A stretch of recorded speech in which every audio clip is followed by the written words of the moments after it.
नमस्ते भाई लोग। तो सभी लोग का स्वागत है फिर से एक बार हमारे इस नए लेक्चर में। जो लोग भी अगर गवर्नमेंट एग्जाम जैसे SSC GD, CGL, CHSL, MTS और रेलवे के जो भी एग्जाम्स होते हैं, ग्रुप डी, एनटीपीसी या उत्तर प्रदेश पुलिस, यूपीएसआई, इनकी तैयारी कर रहे हैं और उसमें मैथ का एक अच्छा खासा पोर्शन होता है ना। तो वो लोग इसको, इस लेक्चर को देखें और इसे एक आप मॉक टेस्ट के रूप में लो। ऐसा समझो कि आप एक प्रैक्टिस है और एक प्रैक्टिस के दौरान जो भी नए कॉन्सेप्ट निकल कर आएंगे उसको मैं बिल्कुल डिटेल में बारीक से समझाऊंगा। और जिन लोगों को भी ऐसा लगता है कि मैथ मुझसे नहीं होती है ना, तो उन लोग के लिए तो ये बेहद खास लेक्चर है। और जिन लोगों को आती है वो लोग भी आप एक बार देखो, आपको जरूर कुछ ऐसा सीखने को मिलेगा, मतलब जो आपके एग्जाम्स के लिए बहुत ही यूजफुल होगा। तो चलिए शुरू करते हैं, ज़्यादा समय नहीं लेते हैं। कॉपी और पेन आप सभी लोग निकाल लो यार। इसके बाद हम सवाल लगाना शुरू करते हैं। तो देखो, ये हमारा पहला सवाल है जो हमने पहले से लिख रखा है। इसे आप पहले खुद से एक बार ट्राई करो, ठीक है। ट्राई कर लिए? चलो यहाँ पर अब हम लगाते हैं इसे, इसका हल देखते हैं। देखो क्या है, एक एक स्टेप को अच्छा समझना, एकदम समझ में आएगा, दिमाग खुल जाएगा, है ना। देखो सवाल यहाँ पे लिख लेते हैं पहले एक बार। एक्स, एक्स के घात में एक्स अंडर रूट एक्स बराबर एक्स अंडर रूट एक्स के घात में एक्स। ऐसा दिख रहा है ना। हमें क्या करना है, जब ऐसा दिखे तो हमें ऐसा करना है कि हमें ऐसा सोचना है कि जो घात है, अरे आधार ये बराबर हो जाए। इसको आधार बोलते हैं, नीचे वाले को जो इसके ऊपर पूरा ऐसे घात बोलते हैं। तो ऐसे सवाल में हमें यही सोचना है कि कैसे भी करके आधार बराबर हो जाए। जब आधार बराबर हो जाएगा तो ऑटोमेटिकली ऊपर वाली घात जो आपस में क्या कर देंगी, वो बराबर हो जाएंगी। जब बराबर हो जाएंगे तो उससे हम सॉल्व कर लेंगे, वहीं से हमारा मान आ जाएगा। तो हमारा सवाल है, इसमें एक्स का मान हमें बताना है। और देखो ये एसएससी सीएचएसएल 2017 में पूछा भी है और मैंने ऑप्शन भी दे रखे हैं। तो जिन लोगों ने लगा लिया बहुत बहुत बधाई। जिन लोग को नहीं आ रहा हो देखो यहाँ से। देखो आधार सेम करने के लिए हम क्या करेंगे, यहाँ पे एक्स आधार है तो हम क्या करते हैं, यहाँ भी हम एक्स बनाने की कोशिश करते हैं, है ना। ठीक है, तो हम इसको ऐसे ही रहने देते, एक्स एक अंडर रूट एक्स ऊपर बराबर। अब यहाँ पे एक्स है, अंडर रूट एक्स है, तो इसको एक्स में कैसे लाएंगे। देखो इधर हम बताते हैं, एक्स अंडर रूट एक्स है ना, जो इस नीचे वाले को हम पहले सॉल्व कर रहे हैं एक्स की तरह बनाने के लिए। तो जब भी अगर ऐसे हो तो इसका मतलब होता है एक्स में यहाँ पे गुणा है। जब ऐसे दो चीज सटा कर लिखी हुई है, ठीक है ना, एक्स और अंडर रूट एक्स दोनों सटी हुई, मतलब यहाँ बीच में गुणा है और यहाँ पर अंडर रूट एक्स ऐसे है, ठीक। अब देखो जब यहाँ पे एक्स है और इसके घात कुछ नहीं दिख रहा है ना, ऐसा लग रहा है कि यह घात में है ही नहीं, लेकिन यह घात में नहीं है। फिर भी यहाँ पर एक छुपा होता है, अगर इसको घात के रूप में देखें हम तो, है ना। तो यहाँ पे एक छुपा होता है, तो हम यहाँ पर एक लिख दे रहे हैं। फिर आगे देखो, एक्स घात एक हो गया गुणे, ये जो अंडर रूट एक्स है, जब कोई चीज स्क्वायर रूट में चाहे अंडर रूट में करड़ी में होते हैं उसे बोलते हैं। तो यहाँ पर इसके घाते 1/2 होता है। तो मतलब कि इसके घात एक्स घाते कितना है, 1/2। जैसे अगर यहाँ पे अगर कड़ी में 5 है तो इसका मतलब क्या है, 5 के घाते 1/2 है। आगे बात समझ में ना। अब देखो यहाँ पर एक्स के घात, जब एक्स यहाँ पर भी आ गया, एक्स यहाँ पर भी आ गया, जब ऐसे दोनों आधार बराबर हो जाए, ये नीचे वाले आधार ऊपर वाला घात, जब आधार बराबर हो जाए, यहाँ पर भी एक्स है और यहाँ पर भी एक्स है, जब ऐसे दोनों बराबर हो और गुणा में हो तो घात आपस में जुड़ जाती है, मतलब एक और 1/2 को जोड़ देंगे। तो एक और 1/2 को ऐसे जोड़ोगे तो 3/2 आ जाएगा। तो मतलब एक्स के घाते कितना आ गया, 3/2। आई बात समझ में, आगे बात समझ नहीं। तो यहाँ पर हो जाएगा एक्स के घाते 3/2। इस पूरी एक्स अंडर रूट एक्स की जगह क्या लिख देंगे हम, एक्स घाते 3/2 और ब्रैकेट में से बना लेंगे, इसके ऊपर एक्स कर देंगे, ठीक। अब वाला स्टेप देखते हैं। एक्स एक्स है, इसकी घाते क्या है एक्स अंडर रूट एक्स बराबर। अब देखो यह एक्स घात जो है इसके घाते 3/2 है और इसके पूरा ब्रैकेट लगाकर इसको पूरा घात एक्स चढ़ा दिया है, मतलब कि एक तरह से जो एक्स घाते 3/2 है इसको आधार मान लिया उसने। जब ऐसा कभी हो कि इस पूरे ब्रैकेट को ऐसे आधार मानकर और इसके ऊपर भी घात लगा दे, तो जो इसकी घात है और जो ऊपर वाली घात है इन दोनों का आपस में गुणा हो जाता है। इस बात को याद रखना, ठीक है। तो मतलब ऐसे हो जाएगा एक्स, ये तो रहेगा ये आधार, और जो ऊपर 3/2 है और इसके ये जो घात है आपस में गुणा हो जाएगी, मतलब कि 3/2 का एक्स में गुणा होगा तो क्या हो जाएगा 3x/2। सही बात समझ में। चलो आगे इधर लेते हैं। तो हमारे यहाँ से क्या हो गया एक्स के घाते एक्स अंडर रूट एक्स बराबर एक्स के घाते 3/2 एक्स। 3/2 एक्स या 3x/2 जो भी कहो, मतलब 3 के साथ एक्स लगा हुआ है। अब देखो मैं जो हम चाह रहे थे कि ये दोनों बराबर हो जाए आधार, देखो यहाँ पे बराबर हो गए, यहाँ पर भी एक्स है यहाँ पर भी एक्स है। जब आधार बराबर हो गया तो ये ऊपर जो घात लिखी है इसको हम बराबर कर देते हैं, मतलब एक्स अंडर रूट एक्स बराबर 3/2 एक्स, मतलब यही घात है ना इसमें, या इसमें तो घात एक्स रूट एक्स है, इसमें घात क्या है 3/2 एक्स, तो इसलिए इन दोनों के क्या कर देंगे बराबर कर देंगे। अब बस यहाँ से सॉल्व करो, देखो अब देखो यहाँ पे जो एक्स यहाँ पे दिख रहा है और एक्स यहाँ पे दिख रहा है, तो जब इस तरह बराबर साइड होती है तो ये कट जाता है। अब पता नहीं आपको पता है कि नहीं इसे काटना आता है कि नहीं, तो यहीं से काट दो तो ये बचेगा क्या है एक्स तो कट गया, तो इधर बचा रूट एक्स बराबर 3/2। अरे यार अगर रूट एक्स ऐसे समझो रूट एक्स है या 3/2 एक्स है, तो जो ए एक्स है इधर गुणा में इधर भाग में आ जाएगा ऐसे, तो बस ये कट जाएगा, कट जाता है ना आंसर से, तो बराबर क्या बचेगा 3/2। बस मिटा देते हैं इसको, आगे बात समझ में। इधर देखो अब यहाँ पर रूट में एक्स है लेकिन हमको एक्स का मान बताना है, तो जब कोई चीज रूट में होती है तो उसे हटाने के लिए हम क्या करते हैं दोनों तरफ स्क्वायर कर देते हैं, मतलब जो एक्स है अगर इसका रूट एक्स का ऐसे स्क्वायर कर देंगे दोनों तरफ, मतलब इधर भी और ये 3/2 इसको भी, क्योंकि दोनों तरफ करेंगे जब भी हम समीकरण सॉल्व करते हैं तो ये हमारा रूट हट जाए केवल एक्स बचेगा बराबर इधर क्या हो जाएगा 3 का जब ऐसे होता है जब कोई चीज भिन्न में हो और उसके ऊपर कोई घात लगी हो तो दोनों पर लागू होती है, मतलब 3 का स्क्वायर और बटा के नीचे 2 का स्क्वायर, तो ये कितना आ जाएगा 3 का स्क्वायर मतलब 3 × 3, यहाँ पर 3 का स्क्वायर में 3 का गुणा 2 बार करना है, इसका मतलब 2 का घाते 2 है तो 2 का गुणा 2 बार, तो कितना आ जाएगा 3×3 = 9 बटा के 4, मतलब एक्स बराबर कितना हमारा आ गया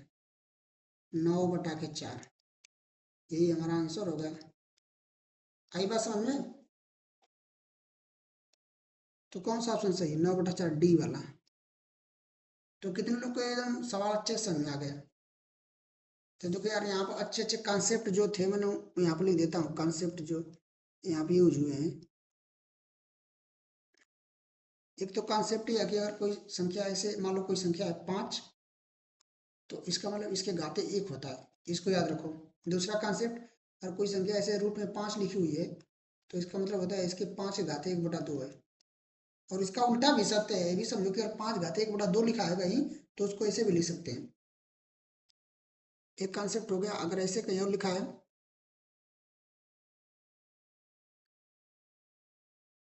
मान लो ऐसे 5 के घाते 3 है और इसके ऊपर एक घाते 2 है, तो ये कैसे हो जाएगा ये जो आपस में घात है गुणा हो जाएगी और आधार ऐसे सेम रहेगा, तो 5 के घाते कितना होगा 3 × 2 कितना हो जाएगा ऐसे गुणा हो जाएगा, तो 5 के घाते 6।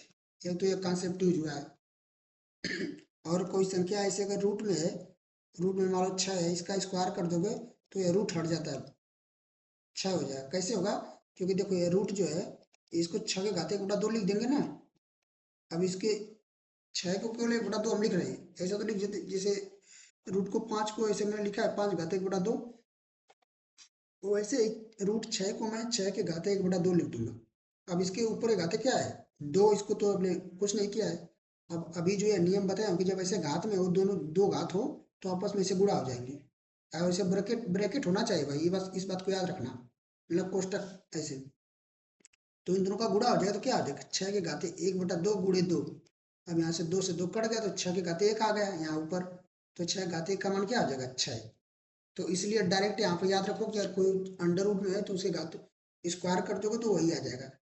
और ऐसे भी मैंने पूरा समझा दिया, आई बात समझ में। तो यहाँ से हमने इतना कॉन्सेप्ट को सीखा है।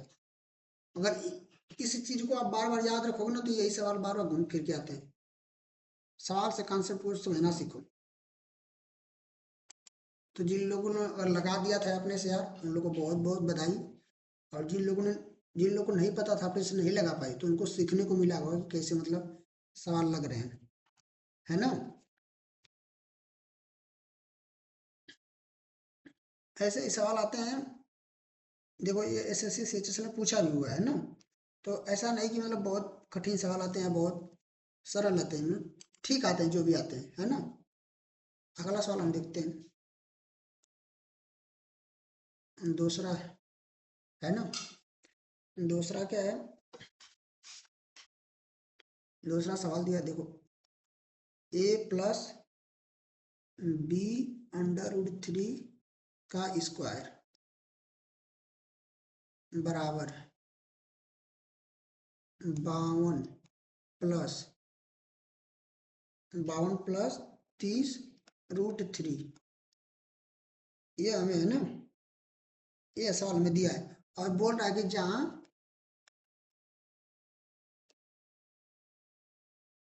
ए और बी प्राकृतिक संख्याएं हैं, प्राकृत संख्याएं हैं,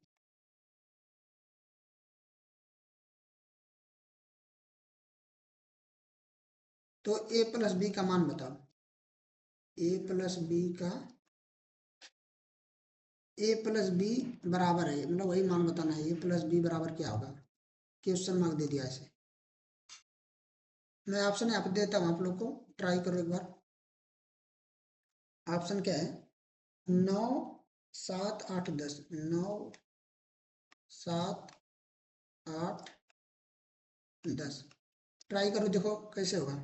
और ऐसा सवाल अक्सर आता है, मतलब अगर जब ये सवाल आता है तो लड़के अक्सर इसको छोड़ देते हैं, मैंने देखा है ना। तो क्या करेंगे, पहले आप खुद से ट्राई कर लो, देखो आपसे लग रहा है कि नहीं।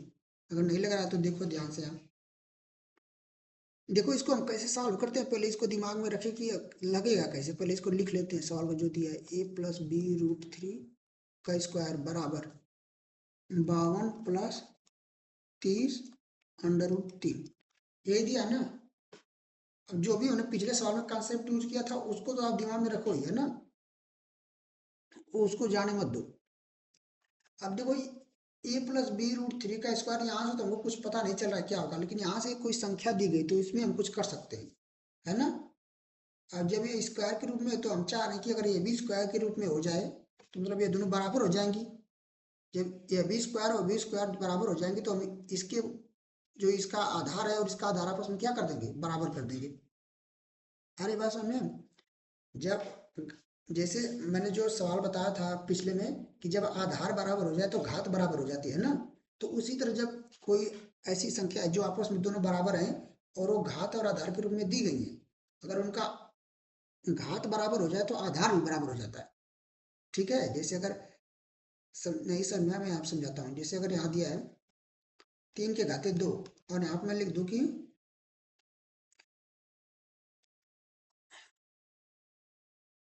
जैसे मैंने यहाँ पे लिख दिया 1 के घाते 3, और यहाँ पर मैं लिख रहा हूँ 4 के घाते 3।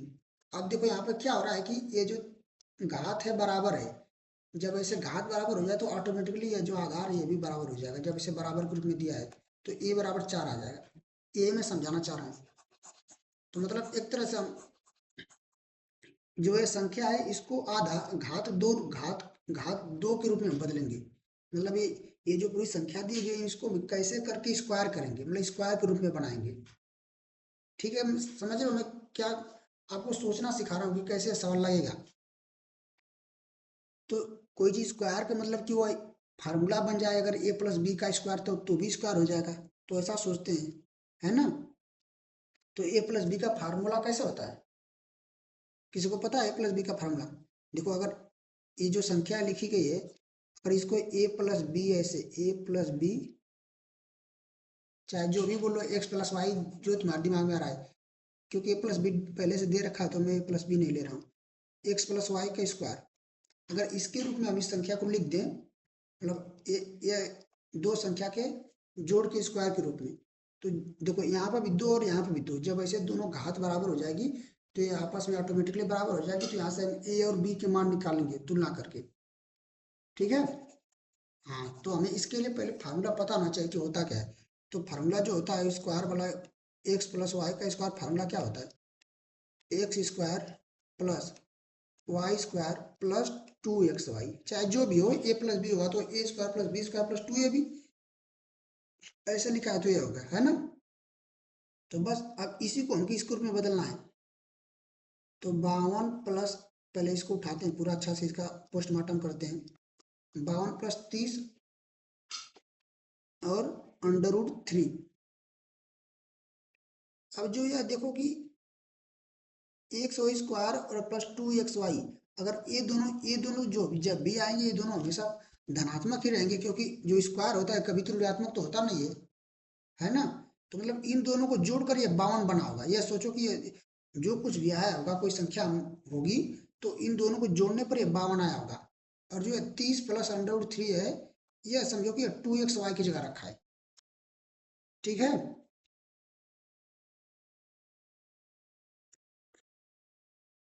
तो क्या करेंगे,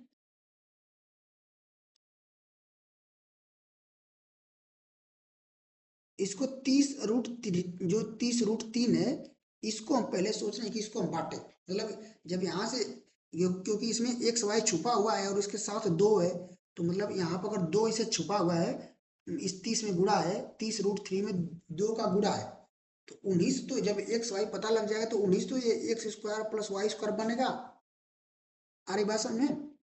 तो मतलब यहाँ से अगर हम देखें तो एक तो यहाँ पे 2 छुपा होगा, है ना। तो मतलब कि ये कितना हो जाएगा, अगर इसमें 2 से जो छुपा है 2 हटा दे, मतलब कि 2 से भाग देना होगा, तो ये हो जाएगा 15। जब भागे देखो 30 में तो 15 आ जाएगा, और √3 ऐसे ही।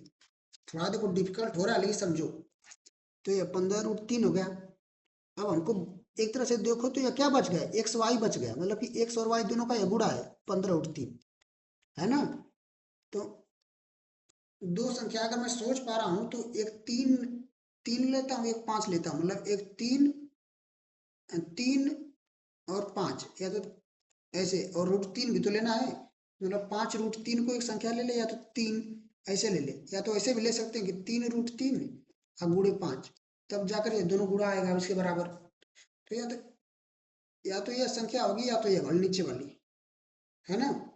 दोनों में से कहीं कोई संख्या होगी।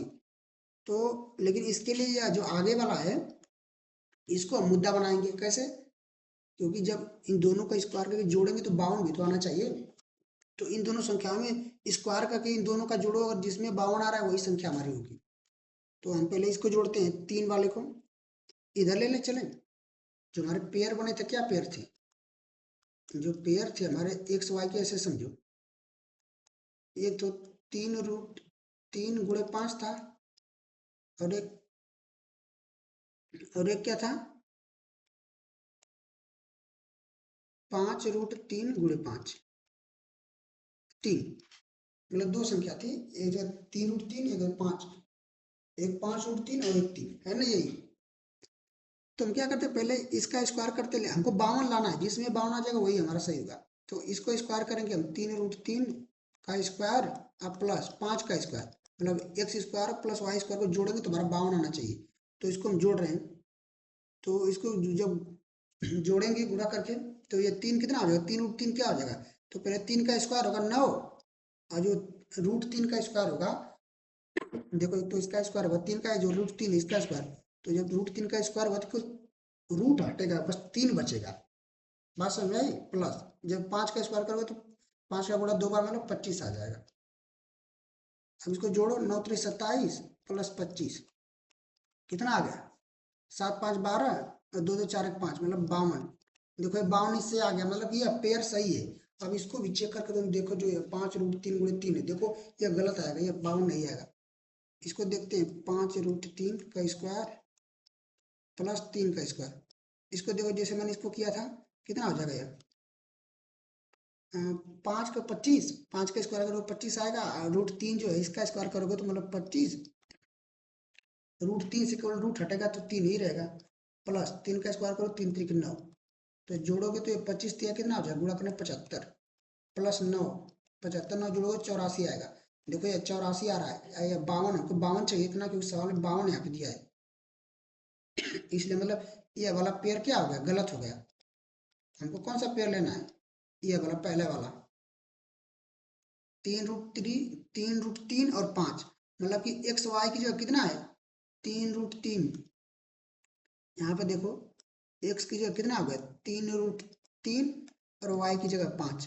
कोई भी ले लो, या तो ये भी लिख कर सकते हो कि एक्स की जगह 5 है और वाई की जगह 3√3 है, बात बराबर है। क्योंकि चाहे 5+3 करो जोड़ो, चाहे 3+5 करो, दोनों तो बात बराबर है ना। तो ये जोड़ ही हो रहा है। जब इसका स्क्वायर करोगे तो हमें पता चल गया कि यही संख्या है जो इसके बराबर है। मतलब कि क्या दिया था, यहाँ पे दिया था ना a+b√3, a+b√3 का स्क्वायर, है ना। और संख्या वो क्या मिल गई, देखो ये दोनों संख्या यहाँ पर भी देखो एक ट्रिक लग गई, कैसे? क्योंकि इसने दे रखा है कि अगर तुमको एक्स जो है रूट वाली है, अरे जो बाद वाली है वो रूट वाली है, तो हम मानेंगे कि वाई वाली जो ये वाला पेयर सही होगा। मतलब यहाँ पर अगर हम देखें तो ये वाला गलत तो नहीं होगा, लेकिन मतलब इसको हम नहीं लेंगे, क्योंकि जो बी वाला ले रहा है इसमें √3 है, तो √3 तो बी वाले में है नहीं, यहाँ पे केवल 5 है। बी वाले में यहाँ पर 3√3 है, मतलब यहाँ पर √3 छिपा हुआ है, ठीक है ना। तो यहाँ पर हम क्या करेंगे, इस वाले को लेंगे, बी वाले को, मतलब कि एक्स क्या रखेंगे, अरे भाई ये फार्मूला लगाए थे ना, x+y का स्क्वायर, तो एक्स का क्या हो जाएगा, एक्स की जगह हम इसको यहाँ पर उतारते हैं, a+b√3 का स्क्वायर, एक्स क्या लेंगे, 5 प्लस √3, 3√3, वाई पूरा या 3√3 है, 3√3 का स्क्वायर कर देंगे। मतलब कि एक तरह से देखो कि जो संख्या 52+30 अंडर रूट क्या था, 3, ये किसके बराबर है, 5+3√3 के स्क्वायर के। समझ में आया कैसे है, यहाँ तक पहुंचे, यही आपको सोचना, मैं समझा रहा हूँ एक एक स्टेप ऐसे। तो जब अब देखो हम चाह रहे थे कि घात आपस में क्या हो जाए, सेम हो जाए, और सेम होने बताया कैसे, स्क्वायर के रूप में लाकर। तो जब यहाँ पर भी 2 हो गया, यहाँ पर भी 2, जब घात बराबर हो गई तो ये नीचे वाला आपस में क्या हो जाएगा, आराम से बराबर हो जाएगा। जब ये खोपड़ी पर जो बैठा है ये बराबर हो गई, तो नीचे जो बैठा है ये भी बराबर हो जाएंगे, तभी तो ये बराबर का चिन्ह लगा है। तो इसलिए हम तुलना करके इसको क्या करेंगे, a+b√3 बराबर क्या हो जाएगा, इसको आप हटा दो, छोड़ दो, 2 को हटाओ, का उसका काम खत्म हो गया। तो 5+3√3, देखो यार मैं इतना समझा रहा हूँ तो टाइम लग रहा है, अगर आप एक बार समझ लोगे तो ऐसे आप चुटकी मिला दोगे। तो यहाँ से अगर तुलना करेंगे तो देखो इसमें √3 छुपा है, तो √3 किसमें है, इसमें है, और यहाँ पे ए क्या है, ऐसे ही बिना रूट का है, तो यहाँ पे क्या है, 5 है। तो तुलना करो तो ए बराबर कौन सा आ जाएगा, 5, और बी बराबर क्या आ जाएगा, ये √3 वाला। तो √3 तो है ही, लेकिन बी की जगह क्या आया, 3 है, तो बी बराबर 3 आ गया। आई बात समझ में? तो सवाल में क्या पूछा था हमसे, तो a+b, हमें a+b का मान बताना है। तो a और b तो पता चल गया, a बराबर 5 है, b बराबर 3 है, तो a+b कितना हो जाएगा भाई, जब a का मान और b का मान पता चल गया तो a की जगह 5 रखो, b की जगह 3 रखो, कितना हो जाएगा, 5×3 = 8, ये हमारा आंसर हो जाएगा। मिला लो, देखो कोई ऑप्शन दिया है, सी वाला दिया है, ठीक है। तो कितने लोग यार अपने इसको लगा लिए थे, अगर जिन लोगों को लगा लिए थे यार, तो समझो कि आपने, आपका मतलब मैथ्स काफ़ी अच्छा है। अगर जिन लोगों नहीं लगा पाए थे उनको इससे काफ़ी सीखने को मिला होगा। अगर आपको नहीं समझ में आया तो आप वीडियो को रिपीट करके देखो, आपको एकदम अच्छे समझ में आएगा। आपकी जानकारी के लिए बता दूं कि एसएससी सीजीएल मेंस 2018 का क्वेश्चन है, सीजीएल मेंस 2018, ये सीरियल में 2018 में पूछा गया सवाल है। आप सोचो अगर आप पहले बताया था तो कुछ लोग पहले इसको छोड़ के चले जाते, क्योंकि देखेंगे भाई ये तो इतना कठिन एग्जाम में आया है। अरे एग्जाम से पैटर्न से मत देखो, कॉन्सेप्ट को समझो, है ना। तो कॉन्सेप्ट को अपने दिमाग में फिट करो, सवाल अपने आप हो जाएंगे, ठीक है। अब एक सवाल ऐसा ही मैं आपको दूं, अब पता नहीं इसको कितने लगा पाएंगे या नहीं, लेकिन थोड़ा तो डिफिकल्ट सवाल है, क्योंकि ऐसा ही सवाल हुआ है बिल्कुल। चलो मैं दे देता हूँ, आप लोग इसका आंसर बताना, ठीक है ना। आप लोग इसका आंसर कमेंट बॉक्स में बताना, मैं यहाँ पर लिख दे रहा हूँ सवाल, देखो। सवाल तीसरा, क्या सवाल है, दिया है कि यदि यदि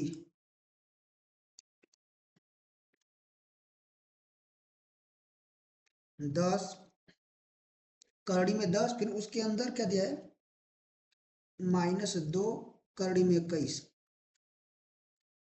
प्लस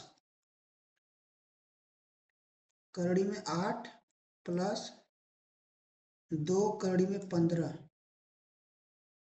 बराबर कड़ी में 1 बराबर कड़ी में 1 प्लस कड़ी में b, ऐसे दिया, यह सवाल है ना। तो आपको बताना है कि कड़ी में ए बी, कड़ी में ए बी का निकटतम मान, मतलब जो भी निकटतम आएगा उसको सॉल्व करके आपको बताना है। सवाल में ये पूछा है, लेकिन अगर आप ए और बी का मान निकालो तो आंसर तो आ ही जाएगा, ठीक है। तो कमेंट में आपको बताना है कि ए और बी का मान क्या है, ठीक है। अगर जो लोग ए और बी का मान बता लें तो ए भी बता सकते हो तो बताना, लेकिन ए और बी का मान, ये समझो तीनों बताओ, ए बी और अंडर रूट ए बी, तीनों का मान बताना है। मैं यार वेट करूंगा, जो लोग भी अगर इसको लगा लेंगे समझो कि एकदम मजा आ जाएगा। मैं आपको इसका ऑप्शन दे देता हूँ, ऑप्शन जो है इसका ए 5.9, जो पिछला सवाल लगा है जस्ट वैसा ही है। बता दूं कि बस इसको देखो कि इसी को तोड़ना है, और जो इसमें सारे कॉन्सेप्ट आज मैंने बता दिया हूँ इसके जितने भी हैं। बी ऑप्शन में दे रहा हूँ 6.8, सी ऑप्शन क्या है 4.6, डी ऑप्शन क्या है 7.2। चलो भाई शुरू हो जाओ, ठीक है। और आपको मैं बता दूं ये सवाल कब पूछा गया है, सीजीएल मेंस, सीजीएल मेंस 2019 में पूछा है, ठीक है। तो यहीं तक रहने देते हैं आज। अब जितने सवाल मैंने लगवाए हैं उसके सारे कॉन्सेप्ट को आप दिमाग में रखो, और अगर एक बार में आपको नहीं समझ में तो उसको 2-3 बार प्रैक्टिस करो, समझ में आ जाएगा, बिल्कुल आ जाएगा। एक बार अपने से एक बार देख लो, अगर नहीं समझ में तो फिर उसके बाद खुद से प्रैक्टिस करो एकदम अच्छे से, जहाँ जहाँ फंसोगे उसको बार बार देखो कि हाँ कहाँ गलती हो रही थी, तो ऐसे आपका मैथ मजबूत होगा। अगर ऐसे डरोगे कि मुझे मैथ नहीं आती तो यार उसका तो क्या ही उपाय है ना। तो अगर यार देखो आपको लेक्चर अच्छा लगा हो, अगर कुछ समझ में आया, कुछ सीखने को मिला हो, तो यार एक काम करना, कमेंट कर दो। अगर आपको कोई कुछ नहीं समझ में आया तो उसको उसको भी आप कमेंट करो, मैं इसको आपको जरूर रिप्लाई करूंगा। और यहाँ तक आपको वीडियो कैसे लगी आप कमेंट में जरूर बताओ। और हाँ, अगर यहाँ तक आ गए हो तो यार चैनल को एक बार आप लोग लाइक शेयर और सब्सक्राइब कर दो, ताकि दूसरों का भी फायदा हो, और जब भी मैं कोई नया लेक्चर अपलोड करूँ तो आपको तुरंत उसकी नोटिफिकेशन चली जाए, ठीक है। तो मिलते हैं किसी नेक्स्ट लेक्चर में, तब तक के लिए जय हिंद, जय भारत, वंदे मातरम।